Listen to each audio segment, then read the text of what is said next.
Well, you know what they say. Lost souls make sure no one loses their way.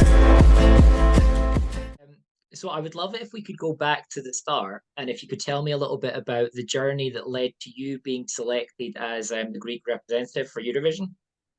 Yeah, of course. So I wrote a song called "What They Say."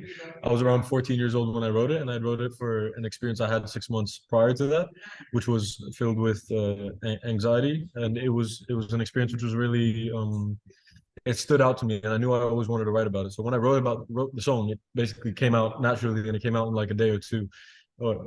It came out basically on the first day, but the Yeah. second day, I just I tweaked the acoustics of it. I had the acoustic song. It was my favorite song ever that I'd ever written. Favorite song of everybody else. They were like, "This is a hit," Yeah. and I was so happy that I written a song like it. And then later in November, I produced the song, and then in early 2022, the dream of going to Eurovision became an actual goal when I was listening to Amanda Tenfjord's song for last year, "Die Together." I really loved that. I was in love with the vocoder at the start and loads of things about the song. So I got really inspired and I made it a goal. I submitted my song to the Greek broadcaster.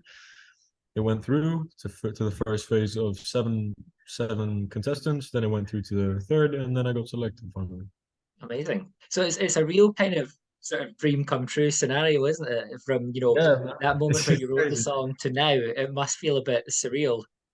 Yeah, it is. It's totally surreal, and I'm big on manifesting. So I was manifesting the fact that I would be the representative, but once I got told I was a representative, I stopped believing it. I was like, wait, no, no, no, hold up. Uh, But yeah, it's surreal. Slowly, slowly, it's sinking in, and we're working for it. the focus now is manifesting that win. That's what we want. Um, Of course, manifesting to go as high as possible for Greece and for everything. I'm manifesting the best performance. That's what I'm trying to do. I hope I make the fans happy. I hope I make people watching Eurovision. I give them a pleaseful show. And obviously, there's quite a lot of anticipation as well because you're one of the kind of the later songs to be released. So was that, as you watched all the songs get released gradually, does that help the nerves or does that kind of make you slightly more anxious?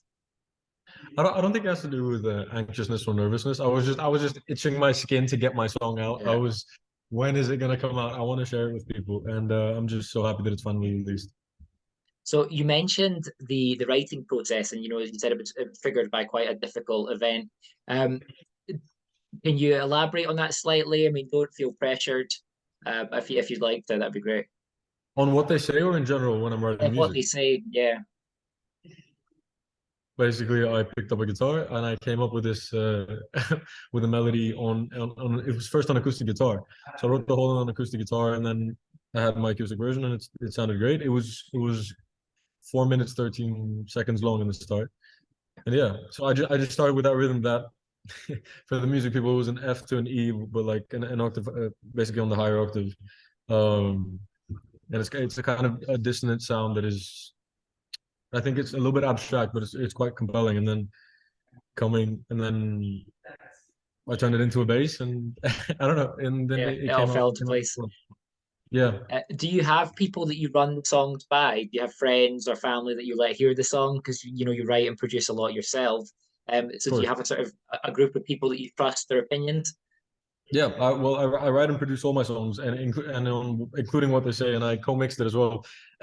But I usually go to my father for the first for the song that I write the most because he's been the person that I usually share my music with the most, and we usually share music in general with. Like he helped me grow up with music because he comes from a musical family, just as my mother does as well. But I guess we spoke about more music more often and related to each other on things like blues, like jazz, funk, soul, which I love, and even acoustic things. I mean, so the first concert I ever went to, I went with my dad, and it was to an Ed Sheeran concert Okay, in cool. Denver, in Odense. Oh So wow. it's quite nice. Yeah, and I mean, there's definitely there's a hint of Ed Sheeran, there's a hint of Dermot Kennedy, and these sort of Oh, singer no, songwriters yeah, definitely in what they say. Um, I mean, I'll be really arrogant and say it's British influence. Well, I'm happy it's being. I'm happy the contest is in Liverpool this year. Yeah, I mean, very exciting. So obviously you kind of you've mentioned the writing process. What would you say are the ingredients to the perfect Eurovision song? What do you think it kind of has to have to be like perfect Eurovision song? I can't tell you what it has to have to be the perfect Eurovision song. All I do know is that you need to make a good impression. You need to have something impressive in it.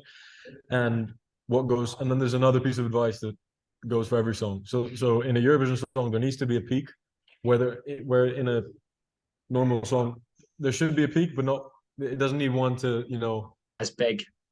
yeah, as big as the Eurovision one, even though it could be as impactful. What advice I would give for any song in general is that you need to connect the emotion to the instrumentation, to the way it's sung, and to the way it's produced, and to the way it's mixed, and to the way it's mastered. So everything needs to express the emotion that has come from you or from wherever you took it. Even if it's you had a fantasy and you're trying to capture that emotion into something, like you just express it. Music is expression in its purest form, so that's what you need to do with every song. That's my message. So with what they say, what would you want kind of listeners to feel when they listen to that song? As a writer and a singer, what do you hope the audience can feel when they hear that song? What I hope is that the audience, what they say to me is like a monologue. So it's a monologue of my thoughts, and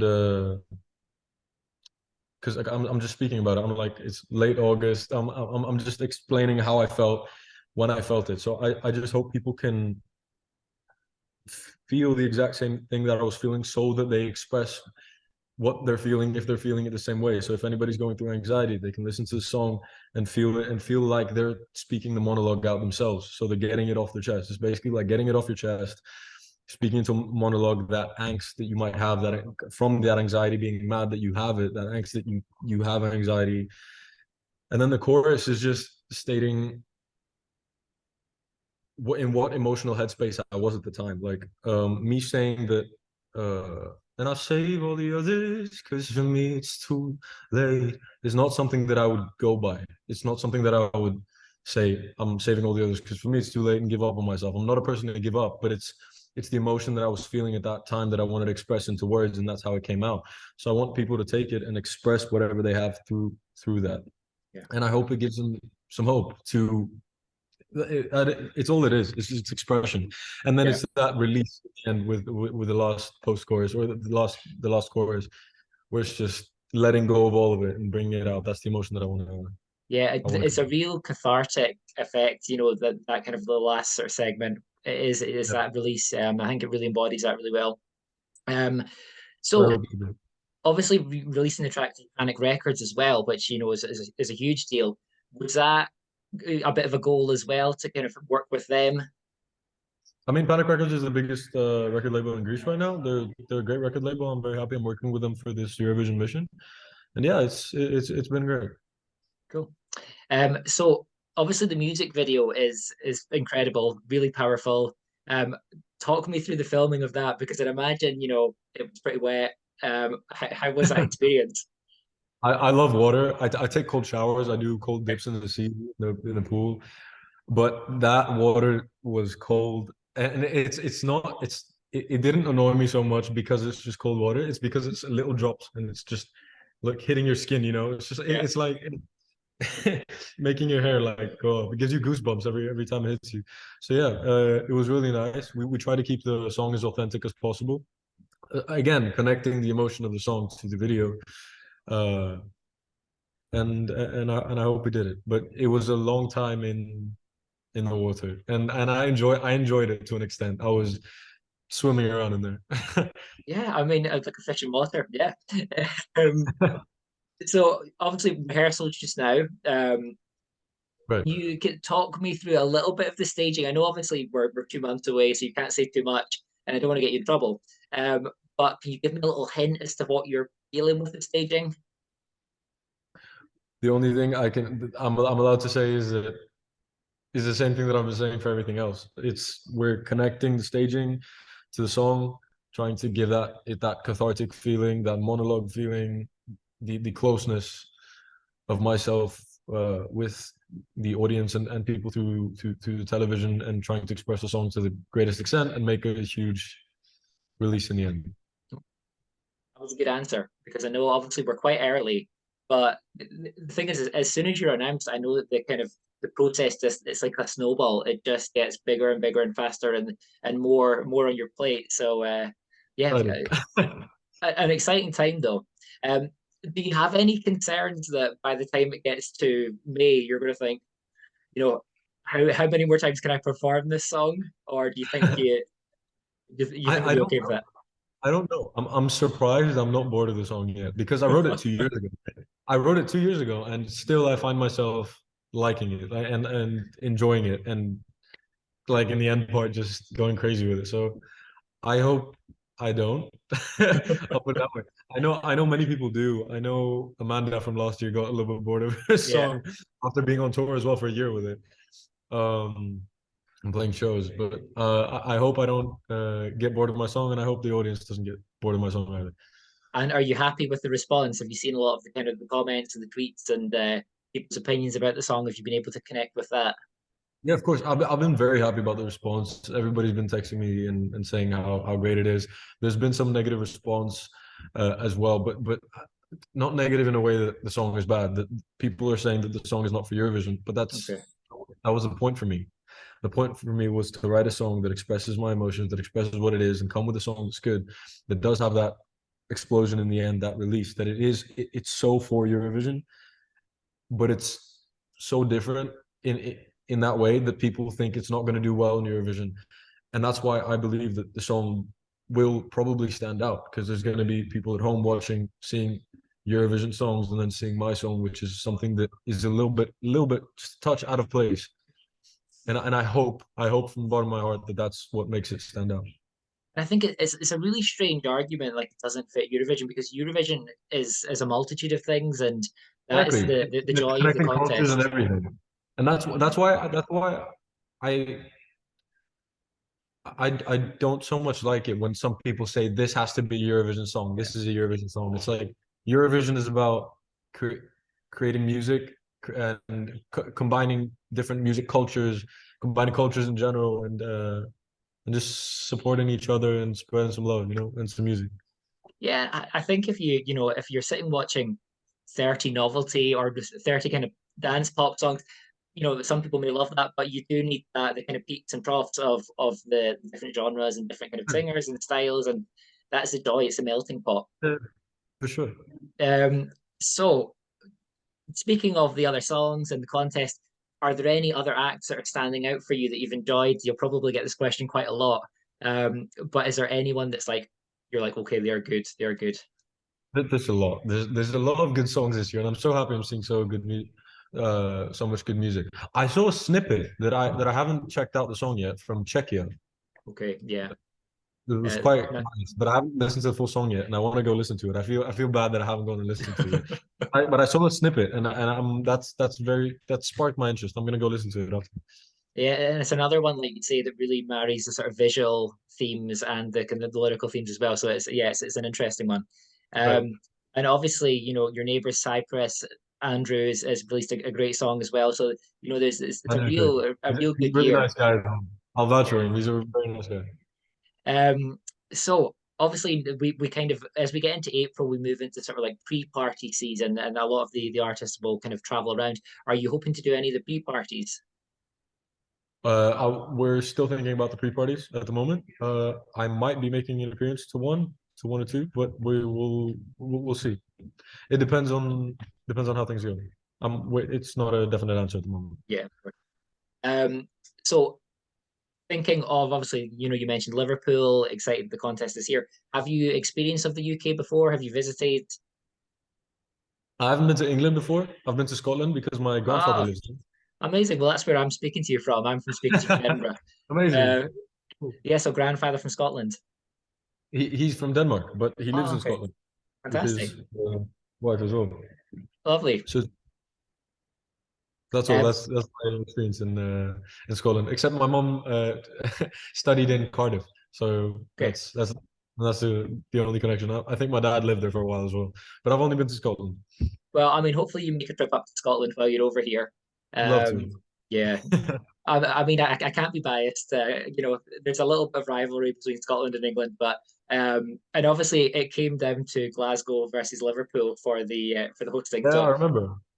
But you know what? It's just lovely to have it in the UK, Right, especially after we'll track go to record. Liverpool. We'll go to Liverpool, and if things go well, I'll come and do a show in Glasgow. I Oh, promise. there you go. I hope so. Well, yeah, we'll take you up on that. Um, so thinking of the contest in its incredibly long history, do you have any particular songs or artists that stand out to you as all-time favorites? Mm, good question. I mean, I'm afraid to say one because then another five are gonna come up after, and I'm gonna be hating myself that I only said one. Uh, Well, there's a lot. I mean, from all-time classics, you go to say Celine Dion and ABBA as people. So many. But the most recent one I really love is Duncan Lawrence from who won in 2019. It's a classic for me. I mean, it's just an amazing song. I was singing it before in the rehearsal as well. Oh, amazing. Uh, I love Duncan. Yeah, I would say I would say them. They stand out for me. Oh, and Alexander Rybak from with Fairy Tale. Yeah. Also, Elena Paparizou, who won for us in Greece. We'll always Yeah, be close to them because we're a coming from legend. Greece. So it's Elena, ABBA, Celine Dion, and Duncan Lawrence. That's it. That's a good mix. Yeah, I don't think you've offended anyone by mixing them out. Um, Right. so I would love to kind of find out, thinking of Greece, where is your place you would recommend in Greece? Where would you say to kind of viewers that, come to this place? To come and like when traveling to Greece, Yeah, where to go? yeah. I like two islands here in Greece in general. I like Poros and I like Hydra, and because in Hydra my parents got married there, so it's Oh, it's nice. a very nice place, and I love it in general. My first idea was to make the music video there, but we realized that the music video last year was made in on an island as well. So we're like, let's do something different. But Yeah, that was my first idea, and I love the idea of Hydra because I have an emotional connection to it. So Hydra and Poros are very chill islands. They're very calm, but it's like serenity. It's very peaceful, but you can do a lot of stuff there. Kefalonia is also nice. It's an island. Um, but yeah, I guess those are my three favorites. ideal, lovely. I would love to finish up with just a quick fire round. First answer that pops into your head. Nothing too tricky. Let's go. Say that now. Okay, I hope Um, so. so first one, favorite movie. Rush Hour. Not nice. Um, Chris Tucker or Jackie Chan? Oh, Jackie, I'm sorry. I love Chris though. The last song you listened to? What they say, Victor What they Vernicos. say? There you go. That's a good plug as well. Your all-time favorite singer? Ed Sheeran. Um, Banger or ballad? What was the other one? Banger. Eh, Banger or ballad? Ballads are bangers. Yeah. Both. Both. Okay. Your biggest fear? Ooh, being like buried alive. I don't like spaces I can't get out of. Okay. So That's no why. boxes on stage at Eurovision. Um, Um, your favorite animal? a dog. Okay. If you could visit My any dog, other, my dog, because oh, your dog. I have a King Charles Oh, Spaniel, nice. so that's why. What's the name? Charlie. Well, I feel very dumb because I called him Charlie, forgetting that the breed was King Charles. If I had oh, remembered that the breed was King Charles, I wouldn't have called him Charlie because that would be too cliche. But anyways, it's a classic name. It's a classic name. Um, if you could visit another decade, like 60s, 70s, whenever. either the 90s or the 80s, I want to see Michael Jackson perform. Nice. It's funny. A couple of people have said that to that question. They always want to go back and watch like peak MJ. Yeah, I think like 80s, early 80s Michael Jackson would be amazing. Um, Come on. Your worst habit.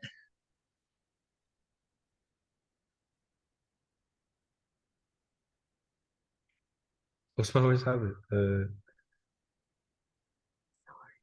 What's snoring? That's not snoring. I don't snore. Uh,